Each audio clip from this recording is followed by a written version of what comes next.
Hey everyone, welcome to another $1,000 strap search. I've got my $1,000 in singles here and I'm about to show you what I found.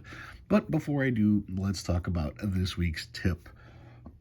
Now, one of the note that I brought out this week is what kind of inspired this tip. All throughout history, there has been times when people have just blatantly been wrong about stuff and yet wouldn't accept the fact that they were wrong. And these moments become historical footnotes, and it's nice when we can then get documents to verify all of that kind of stuff. There are times when people fall for a con man and then get surprised when they get conned by that con man. They will follow the con man, and then they are shocked when they get conned by the con man. It's just interesting that in our country, things have happened like that for hundreds of years, and people still fall for con men. And like I said, sometimes that stuff gets immortalized in ways that you'd be really surprised to find out. I know that wasn't a glamorous introduction for the note that I pulled out of my box, but once you know the backstory to that note, it's really fascinating. But I'll get to that later. All right, I've got my $1,000 in singles here. Let's take a look at what I've found. Starting with a Where's George, very familiar seal for me. I have seen this one before, and this particular Where's George is also a trinary, 2s, 4s, and 7s. I'll log that one in as soon as I'm done here. Let's see, this is a 2017, what would you call this? A broken ladder, a mixed ladder? None of the numbers in the serial number duplicate. You've got 0, then it's got 3, 4, 5, 6, 7, 8, 9. Not in the greatest of shape, not a note that's easy to spot. I happened to notice this one, so I pulled it. Not sure if it's worth anything additional, but I find it interesting, so I'm going to keep it. And that's the important thing about collecting. If you find the note interesting, you should collect it. It doesn't matter what it's worth, what its value is. If you see something exciting about a note that draws your attention, that's enough reason to keep it. I mean, after all, it's $1.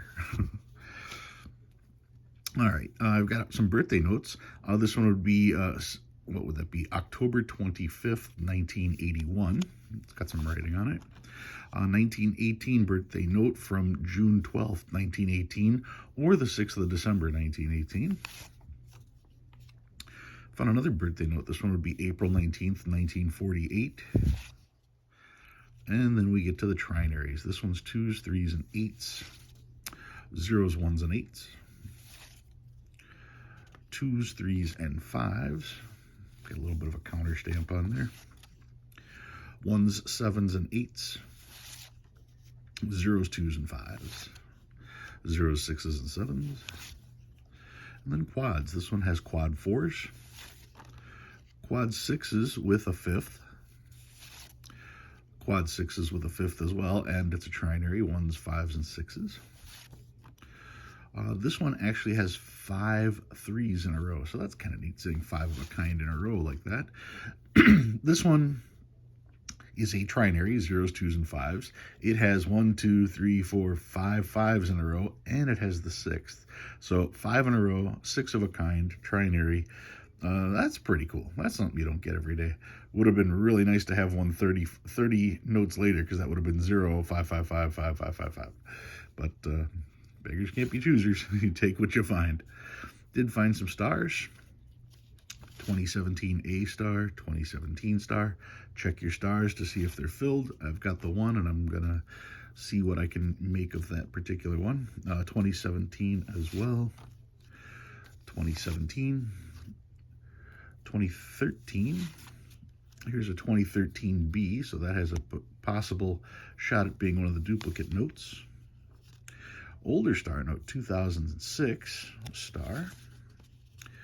And then we get to my older notes in general, 2001. This is the newest note that I will be saving as far as just for an old date. 1999. 1995, potential for a web note find, but we can look right here and see it's not. You can also look here and see that with this designation, this H2 here, a web note's not going to have anything there because this is the location on the sheet, and web notes weren't printed on a sheet, so they had no location. Still at 1995. And here's a 1988. This predates web notes. Really rough shape, though. 1985, also not in the greatest of shape. And the oldest note I found this week was a 1981. It's got this little tear right here. Too bad. The rest of the note's okay. The rest of the note's decent, but that little tear, that's a bummer. And of course, you can see I do have one in a sleeve. What was the best find of the week? Found a binary. Not only is it a binary, check out that serial number, 22222, so that's 5 of a kind, 626. So you actually have 6 2s, 2 6s. That's kind of interesting in and of itself. You also have 2 2, 2 2, 2 6, 2 6, so the 2 alternates. Yeah, and it's actually in pretty good shape. Not perfect, but it does have the little crease there. But yeah, overall, not too bad. And for a binary, I don't find a whole lot of binaries, so it's always exciting to spot one of those. Okay. I should have slid those out of the way. All right, so what did I bring out from my box this week? Well, like I said, there are times when con men will con you. If you put a con man in charge, you cannot be surprised when you get conned by the con man. What am I talking about? Okay, I'm talking about the Civil War. Now, after the Civil War, the South, of course, was a little bitter. Imagine that.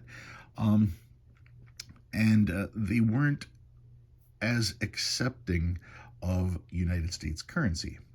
And they wanted to be able to print individual state currencies. And the federal government obliged. The federal government said, fine, if you don't want to use our currency, if you want to make your own currency, you may do that, but there's going to be a tax on your currency because we are the United States. And if you choose to not unite, we'll just put a tax on there, and that way you can have your little way. So that way you can stomp your feet and say all this other stuff, and you're not going to be hurting anybody by doing that, because in order to get your little way and be selfish or whatever, maybe I'm putting this all wrong, but to me it just the whole point of it sounded crazy. They didn't want to use U.S. currency, so they wanted to print their own stuff. Okay, so the states didn't want to pay that tax.